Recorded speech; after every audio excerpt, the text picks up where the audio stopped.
आप सभी व्यूअर को मेरा नमस्कार, आदाब, सत श्री अकाल। मैं डॉक्टर विजय वर्मा और आप देख रहे हैं आपका अपना चैनल पेट हेल्थ केयर।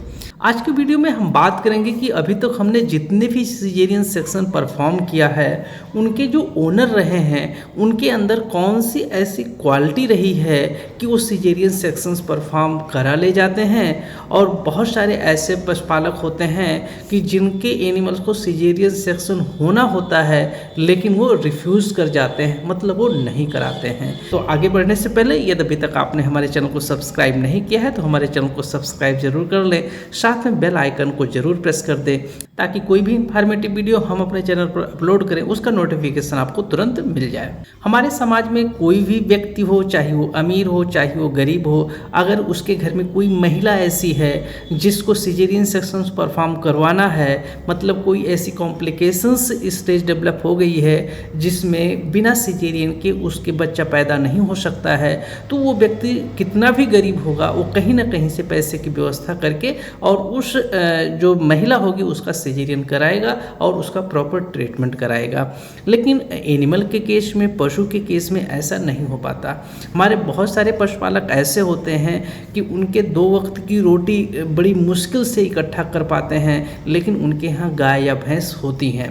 अब ऐसी परिस्थिति में अगर उसके पशु को कोई ऐसी समस्या हो गई है जिसमें कोई बड़ा ऑपरेशन कराना है, चाहे वो रिमोनोटॉमी हो, चाहे सिजेरियन सेक्शन हो, चाहे डायफ्रागमेटिक हार्निया का ऑपरेशन हो या कोई इस तरीके का बड़ा ऑपरेशन कराना होता है, तो ऐसी परिस्थिति में हमारे ज़्यादातर जो पशुपालक भाई होते हैं वो कंफ्यूज होते हैं। वो जज नहीं कर पाते हैं कि हमें अपने पशु का ऑपरेशंस कराना चाहिए या नहीं कराना चाहिए। कई बार उनके लिए 2 तरीके का कन्फ्यूजन रहता है। पहला कन्फ्यूजन ये रहता है कि आगे हम इसका प्रॉपर इलाज करवा पाएंगे, हमारे पास इतना पैसे की व्यवस्था कर पाएंगे या नहीं कर पाएंगे। और दूसरा कन्फ्यूजन ये रहता है चूँकि इतने बड़े बड़े ऑपरेशंस एनिमल के केस में वो देखे नहीं रहते हैं, तो उनको विश्वास नहीं होता है कि हम अपने पशु को बचा भी पाएंगे या नहीं बचा पाएंगे।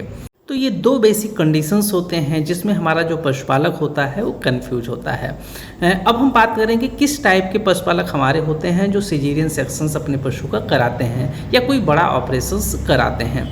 कई बार हमारे दिमाग में ये आता है कि जो बड़े लोग रहते हैं जिनके पास पैसा होता है वो अपने पशु का ऑपरेशन करा ले जाते हैं, लेकिन जो गरीब लोग होते हैं वो अपने पशु का ऑपरेशन नहीं करा पाते हैं क्योंकि उनके पास पैसे की रिसोर्सेस नहीं रहते हैं। तो अभी तक हमने जितने भी ऑपरेशंस किया है उसमें मैं आपको बताना चाहूँगा कि 80% जो हमने बड़े ऑपरेशंस किए हैं वो सारे के सारे बहुत ही गरीब लोगों ने करवाए हैं और 20% ऐसे लोग हैं जो सक्षम लोग अपने पशु का ऑपरेशंस कराए हैं। 80% लोग जो बड़े लोग होते हैं, जो पैसे वाले लोग होते हैं, वो अपने पशुओं का बड़ा ऑपरेशंस नहीं कराते हैं।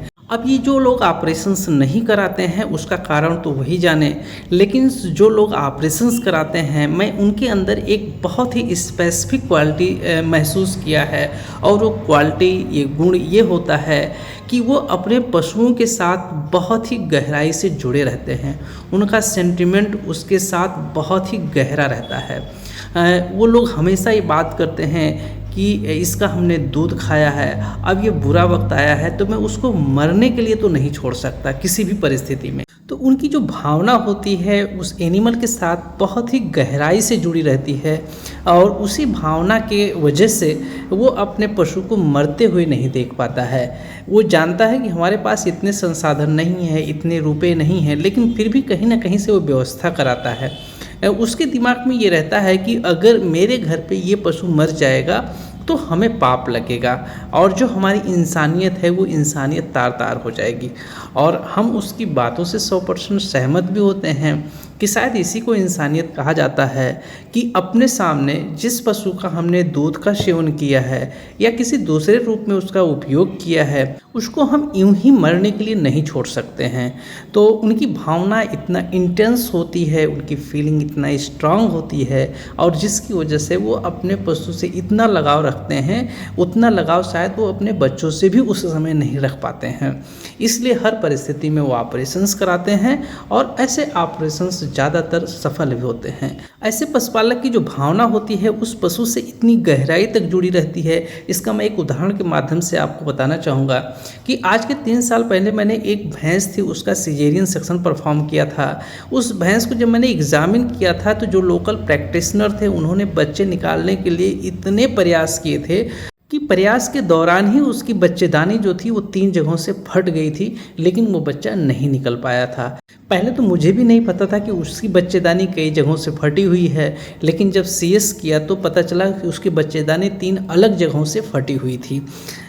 उस समय उसकी स्थिति को देख करके और वो जो ओनर था उसकी स्थिति को देख करके मुझे कतई नहीं लग रहा था कि ये ओनर इस पशु को बचा पाएगा। लेकिन वो हमेशा कहता था कि साहब आप ऑपरेशन कर दीजिए कि हमारी भैंस बच जाएगी। मुझे 100% विश्वास है, बस उसको अभी के लिए उसके शरीर से बच्चा निकाल दीजिए, बाकी हमारी भैंस जो है वो बच जाएगी। फिर उस पशु का सिजेरियन करने के बाद मैं आपको बताता हूँ कि लगभग 2 महीने के ऊपर उसका लगातार इलाज हुआ है। वह केस हमारे जीवन का इकलौता ऐसा केस था जिसमें मैं अपना धैर्य खो चुका था, लेकिन हमारा पशुपालक अपने पशु से इतनी गहराई से अपनी भावनाओं के साथ जुड़ा था कि उसको ये विश्वास था कि हमारा पशु बच जाएगा। और उसके चेहरे पे मैं जब इलाज करने के लिए जाता था तो कई बार मैं खुद शर्मिंदा हो जाता था, लेकिन वो पशुपालक ऐसा था कि उसके चेहरे पे 1% भी सिकन नहीं आती। और 2 महीने इलाज के दौरान उसने कभी भी मुझसे ये नहीं कहा कि साहब मेरी भैंस कब सही होगी, या उसने इलाज कराने में कोई असमर्थता जताई हो। तो इस उदाहरण के माध्यम से आप महसूस कर सकते हैं कि जो पशुपालक अपने पशु का ऑपरेशंस या कोई भी बड़ा ऑपरेशंस कराते हैं, उनके पशु से कितना गहरा संबंध होता है, उनकी भावनाएं कितनी गहराई से जुड़ी रहती हैं। इन सभी का अगर मैं सार कहूँ तो ये है कि जिस जगह पे हमारा जो पशुपालक और पशु के बीच का जो संबंध होता है वो अगर भावना होती है तो वहाँ पे वो आराम से ऑपरेशंस कराता है, और जहाँ पे हमारा पशुपालक और पशु के बीच का जो संबंध होता है वो संपत्ति होता है, धन होता है, रुपया होता है, वहाँ पे हमारा पशुपालक अपने पशु का ऑपरेशंस नहीं कराता है। इस वीडियो के माध्यम से हमारे जितने भी व्यूअर हैं, जितने भी लोग हमारे इस वीडियो को देख रहे हैं, उन सबसे मेरा दिल से ये आग्रह है कि आपके घर में कोई भी पशु हो, चाहे गाय हो, भैंस हो या कोई और टाइप का पशु हो, अगर उसको छोटी समस्या हो या बड़ी समस्या हो, आप उसके साथ जरूर खड़े हों। कृपा करके किसी भी विषम परिस्थिति में उसको लावारिस न छोड़ें, मरने के लिए न छोड़ें। यही इंसानियत का तकाजा है। इतनी देर तक हमारे वीडियो को वॉच करने के लिए आप सभी व्यूअर का बहुत बहुत धन्यवाद। फिर मिलेंगे किसी और दिन किसी और केस के साथ। तब तक के लिए आप सभी को जय हिंद, जय भारत।